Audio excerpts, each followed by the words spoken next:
Pour la première fois depuis des décennies, l'archipel aura l'opportunité de compter sur 3 collectivités qui ont la volonté d'œuvrer dans le même sens.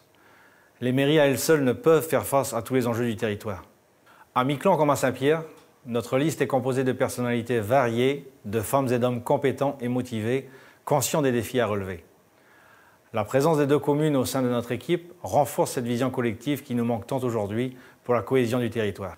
Et face à l'état dégradé des finances de la collectivité, l'archipel aura besoin d'une personnalité forte et aguerrie comme Annick Girardin pour défendre ses intérêts et se faire entendre dans un contexte national compliqué par la crise sanitaire et les répercussions de la guerre en Ukraine. Il est temps d'additionner nos forces pour solutionner les dossiers eau et assainissement et traitement des déchets qui devront être gérés au sein d'une même entité publique pour une meilleure efficience. Pour que la collectivité apporte une réponse à la question du logement, notamment aux Miquelonnais qui attendent de pouvoir se projeter au-delà du pan. C'est sa compétence. Pour une prise en charge digne de nos aînés, il est urgent qu'une solution décente soit apportée et qu'une structure moderne puisse les accueillir, tout en privilégiant le maintien à domicile tant que cela est possible. Pour coordonner les services de la desserte interile, aérienne et maritime. Là aussi, c'est la pleine compétence de la collectivité. Ce sont 4 sujets parmi tant d'autres, mais vous l'aurez compris, nous ne ferons ni de catalogue, ni de promesses inconsidérées. Nous sommes conscients de l'ampleur de la tâche qui nous attend, conséquence de 16 années de politique chaotique sur ces dossiers. Pour terminer, je tiens à rassurer celles et ceux qui prendraient peur face au spectre de la collectivité unique. C'est bien mal me connaître. Si en septembre 2020, avec 10 autres citoyens courageux, j'ai pris mes responsabilités, ce n'est pas pour que la commune de Miquelon-Langlade disparaisse. Je suis et resterai l'ardent défenseur de ma commune. Le 20 mars prochain, additionnons nos forces.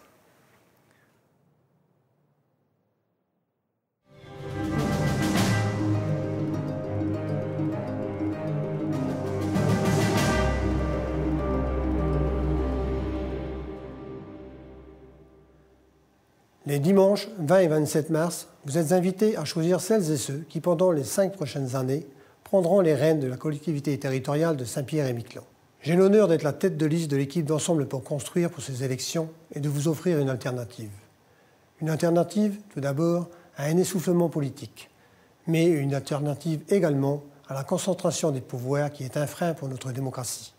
Notre objectif, rassembler dans le respect des différences et revenir aux fondamentaux du statut de la collectivité territoriale, statut qui, je le rappelle, a été conçu par et pour la population de l'archipel en tenant compte de ses spécificités. La collectivité territoriale doit renforcer les solidarités, préserver le cadre de vie local et soutenir les différents porteurs de projets, quelle que soit leur couleur politique. Ensemble, nous conjuguerons la force, les expériences et le dynamisme de tous nos colistiers pour mener une politique exemplaire, efficace, responsable et apte à relever les grands défis de demain. L'attractivité du territoire, le développement de la démographie, la transition écologique, le bien-vivre dans l'archipel. Les dimanches 20 et 27 mars prochains, faites le bon choix. Votez pour une liste motivée, dynamique, au service de sa population. Dimanche prochain, votez Ensemble pour construire. Ensemble, tout est possible.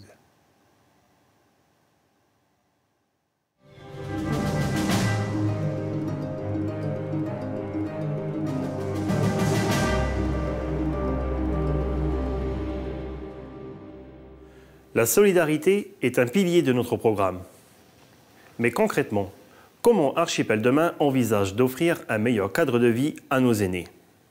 Il faut déjà rappeler que la prise en charge de nos aînés implique plusieurs partenaires qui se sont accordés sur des dispositifs à privilégier lors d'une étude récente cofinancée par l'État, l'Agence française de développement et la collectivité. Le fil conducteur de nos actions sera de nous adapter au projet de vie de chacun en diversifiant les réponses. La politique nationale de prise en charge des personnes âgées favorise le maintien à domicile le plus longtemps possible.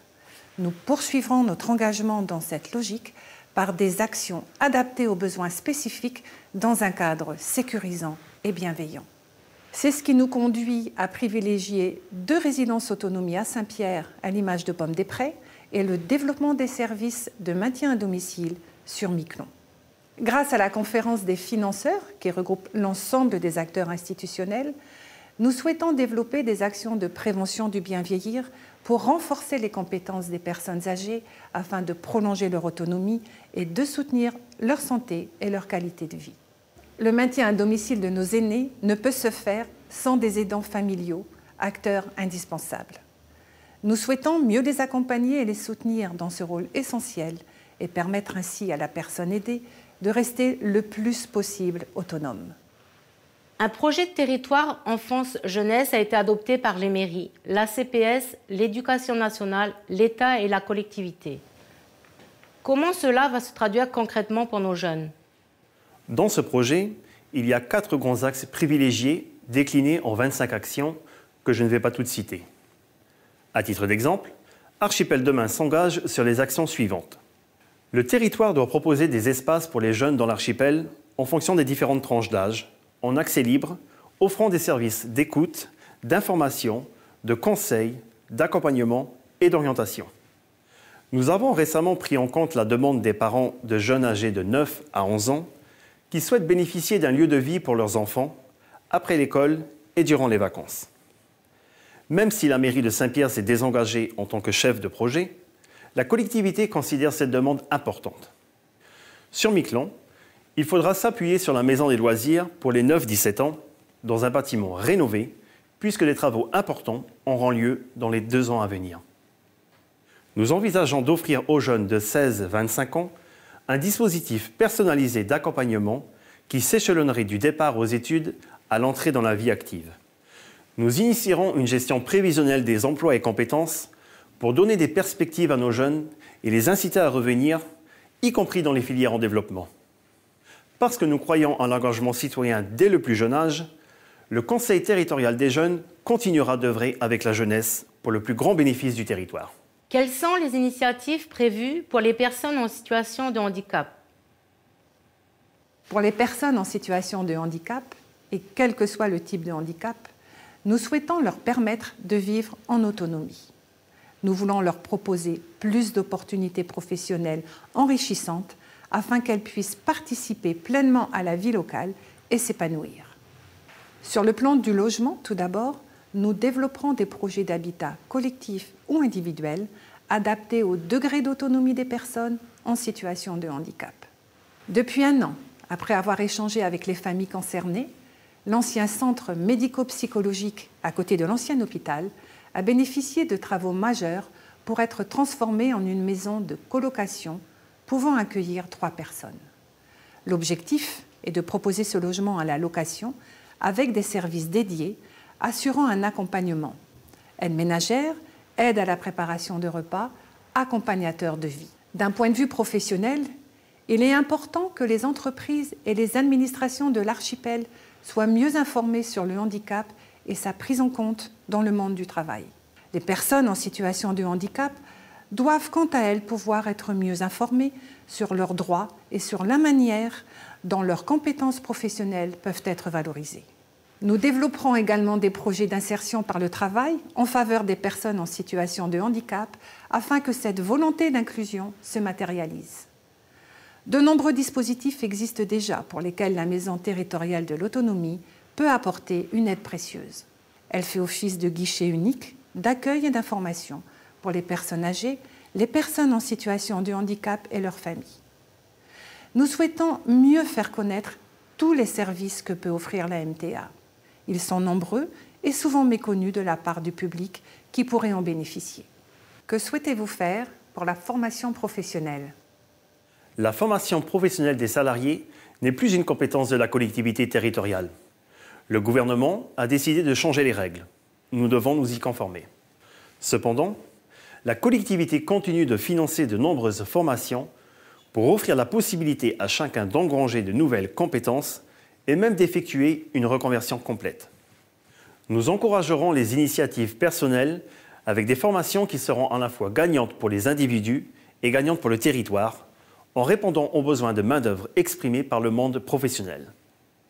Nous conseillerons et soutiendrons les projets professionnels via un suivi personnalisé et nous participerons à la mise en place de l'opérateur de compétences, OPCO, dédié à l'archipel, conformément à la demande exprimée par les partenaires sociaux.